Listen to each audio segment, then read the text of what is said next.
for you to do right now, I want you to think about your dream, because I'm in a room full of dreamers. Think about your dream right now. I want you to think about it and envision it. Now, ladies and gentlemen, let me share something with you. I do not believe that any of us have dreams that were not given to us for the purpose of accomplishing those particular dreams. And I want to share something with you that has changed my life. I started out, as was indicated by Jack, some very humble beginnings. I don't know what that dream is that you have. I don't care how far-fetched it might appear to be. I don't care how disappointing it might have been as you've been working toward that dream. But here's what I know, that that dream that you're holding in your mind, that it's possible. Let's say that together, please. Say, it's possible. See, sometimes we can't say, I can do that. But what we can say, that it's possible that I can have my dream as we run toward it, as we work on it day in and day out. No one, ladies and gentlemen, could have convinced me when I started out just over 6 years ago working on my dream. And I want you to think about whatever your dream is, because I was willing to take a chance, and most people won't do that. Most of the people that you talk to try and bring them into the business, these are not risk takers. Most people have done all that they're ever going to do. They raise a family, they earn a living, and then they die. But people who are running toward their dreams, life has a special kind of meaning. And here's what I will share with you, that in the process of working on your dreams, you are going to incur a lot of disappointment, a lot of failure, a lot of pain, a lot of setbacks, a lot of defeats. But in the process of doing that, you will discover some things about yourself that you don't know right now. What you will realize is that you have greatness within you. What you'll realize is that you're more powerful than you can ever begin to imagine. What you will realize is that you're greater than your circumstances, that you don't have to go through life being a victim. As Jack indicated, I was born in Miami, Florida, in an area called Liberty City, in an abandoned building on a hard linoleum floor with my twin brother. We were 6 weeks of age. We were adopted. When I was in 5th grade, I was identified as EMR, labeled educable, mentally retarded, put back from the 5th grade into the 4th grade, and stayed in that category until I got out of high school. I don't have any college training, but I met a high school teacher who one day changed my life. I was waiting on another student, and when he came in, he said to me, young man, go to the board and write what I'm about to tell you. And I said, I can't do that, sir. He said, why not? I said, I'm not one of your students. He said, it doesn't matter. Follow my directions now. I said, I can't do that, sir. He said, why not? I said, because I'm educable, mentally retarded. And he came from behind his desk and he looked at me. He said, don't ever say that again. Someone's opinion of you does not have to become your reality.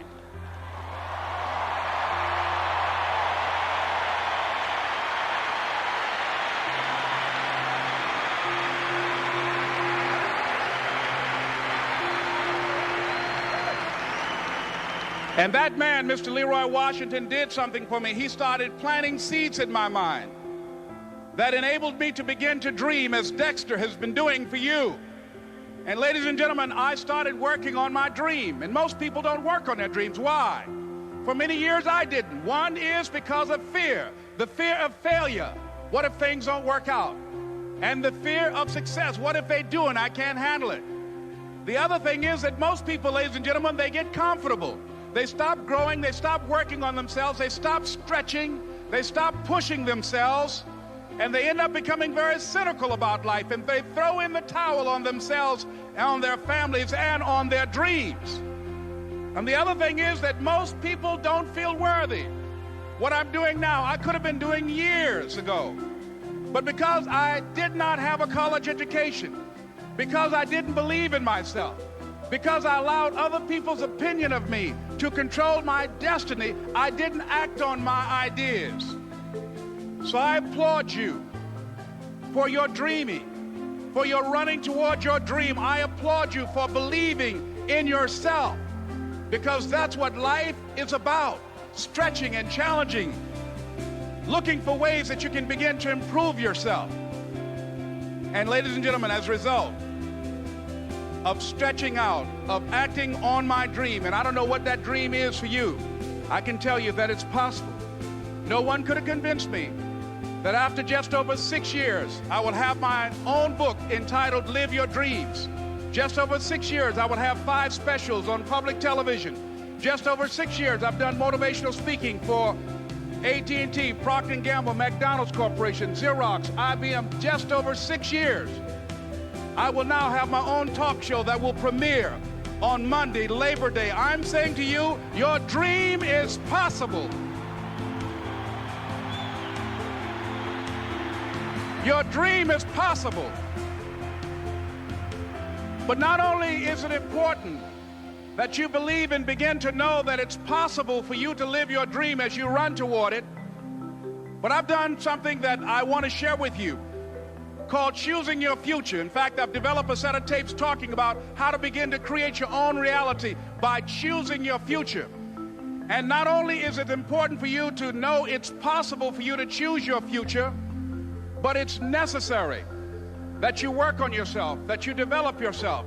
It's necessary that you get the energy drainers out of your life, people who don't want anything, people who are not striving, people who are not challenging themselves, people who aren't growing, people who have stopped dreaming. It's necessary that you align yourself with people and attract people into your business who are hungry, people who are unstoppable and unreasonable, people who are refusing to leave life just as it is and who want more. My mother used to say, birds of a feather flock together. If you run around with losers, you will end up a loser. It's necessary that you get the losers out of your life if you want to live your dream.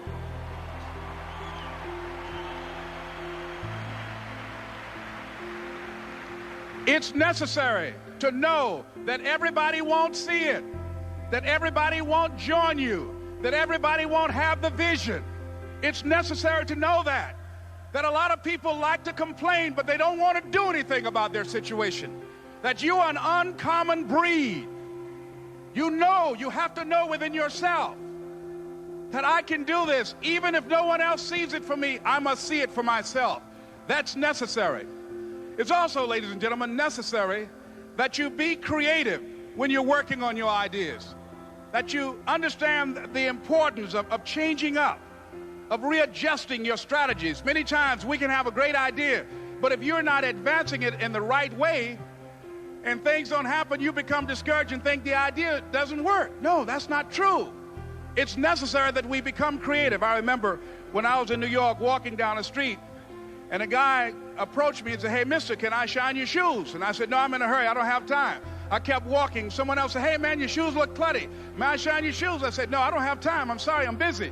And I was walking faster, and many people solicited me for my business. And then finally, a young man stepped in front of me, and he said, "Excuse me." And he started counting, 97, 98, 99, 100. He said, "Sir?" I said, "Yes." He said, "Come here, please." I said, "What is it?" He said, "Today is my birthday.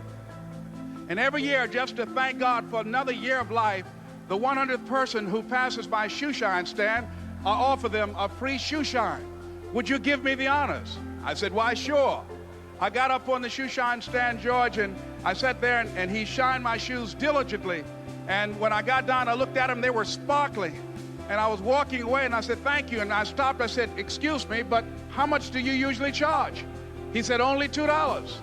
I said, "I tell you what, today's your birthday. Here's $5, keep the change." He said, "Thank you."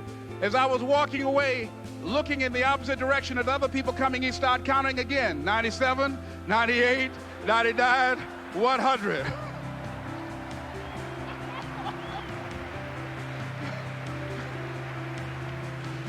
It's necessary that you be flexible, that you are always thinking of how can I improve this better. This is a customer-driven economy.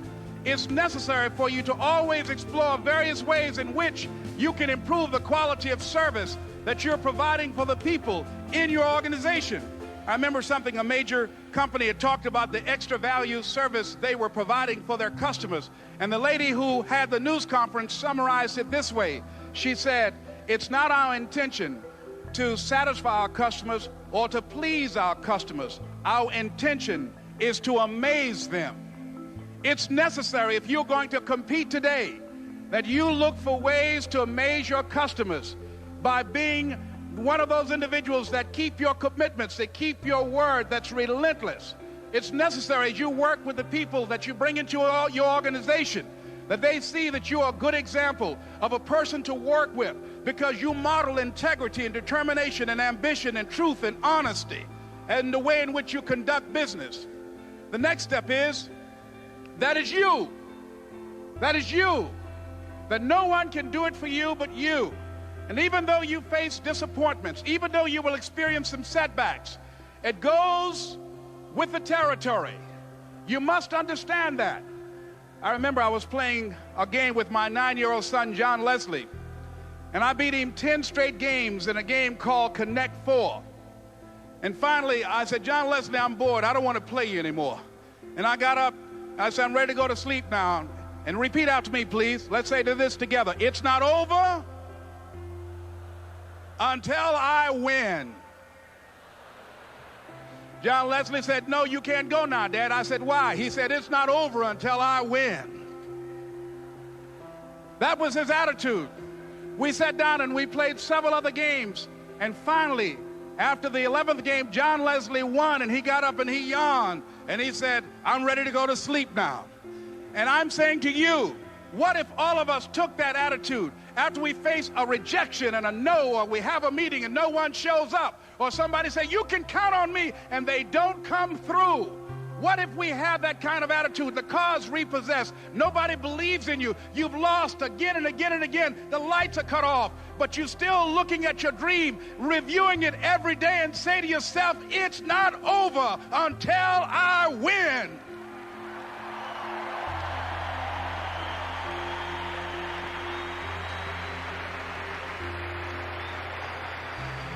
Life will yield to you. Now here's the next step. Repeat after me, please. It's possible. I can live my dream. It's necessary.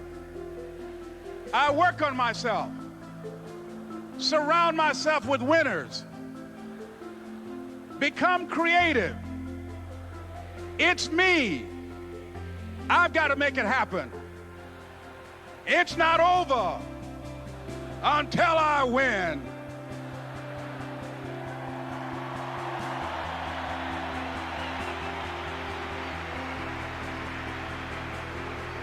The next thing that's important to know, yes, it's possible that you can choose your future and direct the course of your life as you run toward your dream. It's necessary that you have goals, that you write those goals down, that you plan, that you think constantly of how you can begin to improve what it is that you're doing. If it's your presentations, if it's your recruiting skills, whatever that is. It's also necessary that you look for ways to always find a way to pull it out when everybody else thinks that you're defeated. That you've got to take personal responsibility to know that in order to become successful, you've got to make it your personal business to do it. But the next thing, ladies and gentlemen, I want to share with you that some of you already know that it's hard. And here's what I want to say to you. For those of you that have experienced some hardships, don't give up on your dream. No one could have convinced me by holding on, by continuing to push forward, by continuing to run toward my dream, that one day I would have my own talk show. It's a long shot, ladies and gentlemen, from Liberty City, an abandoned building on a floor, never knowing my mother or father. It's a long shot. Being here with you today in this dome in Atlanta, it's a long shot. No college training, labeled educable, mentally retarded, but I kept running toward my dream.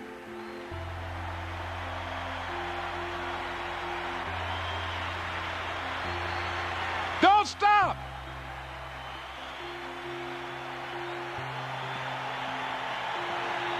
Don't stop.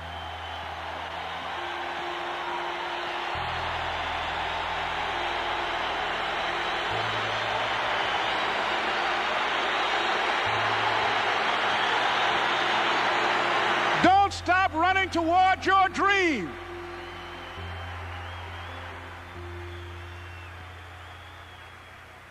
It's very important as you hold on to that dream. There are moments when you're going to doubt yourself. There are rough times are going to come, but they have not come to stay. They have come to pass. It's very important for you to know that. Don't say I'm having a bad day. Say I'm having a character building day.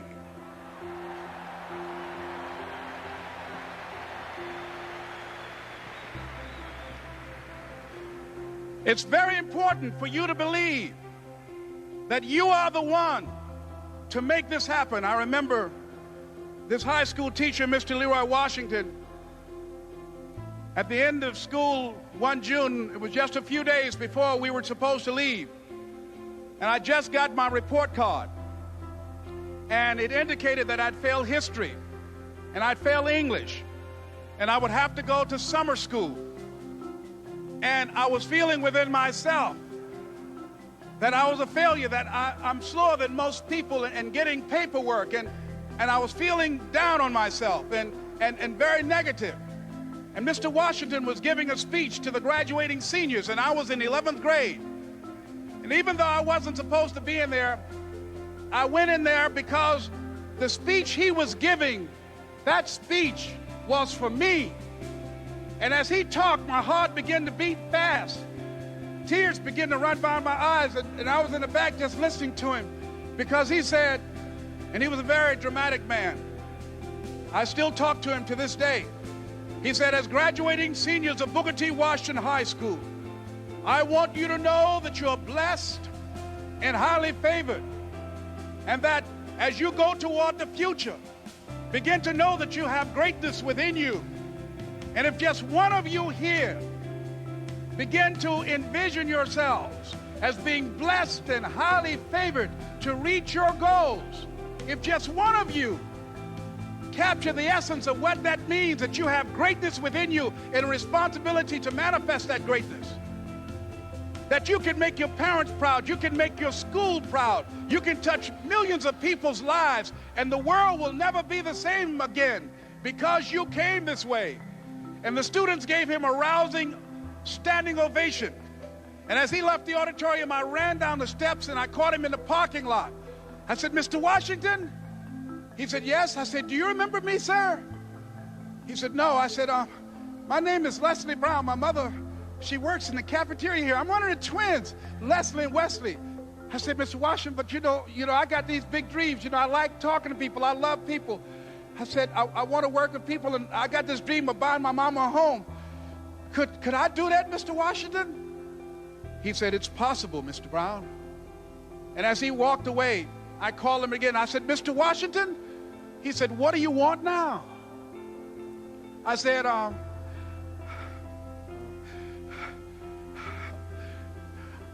the one, sir. I said, I'm the one. You remember me, sir. I'm Miss Mamie Brown's boy. I'm the one. Ladies and gentlemen, it's not going to be easy. It was hard laying on the floor of the Penobscot building, looking out of the window, daydreaming, saying, Les, can you do this? Can you make this happen? I used to listen to tapes day in and day out about See You at the Top, my great friend Zig, and Dennis Waitley and different other motivational speakers, and Dr. Norman Vincent Peale, and Dexter saying, don't let nobody steal your dream. I used to ask myself, can I do this? And something said within me, you're the one. You're the one. And let me tell you something, ladies and gentlemen. While you're here, and before you go back home to your respective cities and communities, write down at least 5 reasons on why you deserve your dream, on why you won't give up, what's going to make you unstoppable, why you must be unreasonable, because logical, practical thinking says you can't do it today. But if you want to produce unreasonable results in your life, like living your dream and taking charge of your destiny, you've got to be an unreasonable person. You've got to be an uncommon person. So write down the reasons of why you're here. My first major goal was to buy my mother a home. And let me tell you something, ladies and gentlemen. What will reasons do, Les? Nietzsche said, if you know the why for doing, you can endure almost anyhow. What do you mean by that? If you know why you're doing something, when the hard times come, and they're going to come, when the disappointments and the rejections come, and they're going to come by the truckloads, your reasons will be your rod and staff to comfort you, to pick you up. Once again, I got a saying on one of my tapes, if life knocks you down, try and land on your back, because if you can look up, you can get up. Let your reasons get you back up. So yes, it's possible for you to live your dream. It's necessary that you associate with winners, that you work your system, that you are relentless, that you never give up. It's you. You've got to take personal responsibility. You've got to make it your personal business to make it happen. And you've got to resolve within yourself that I can do this, that it's hard, but you've got to say, I'm the one. I'm the one to make this happen. I'm the one to become successful in this business. As you work to help other people to become successful, that feeds your success. But you know it's going to be hard, but find out what will make it worth it for you.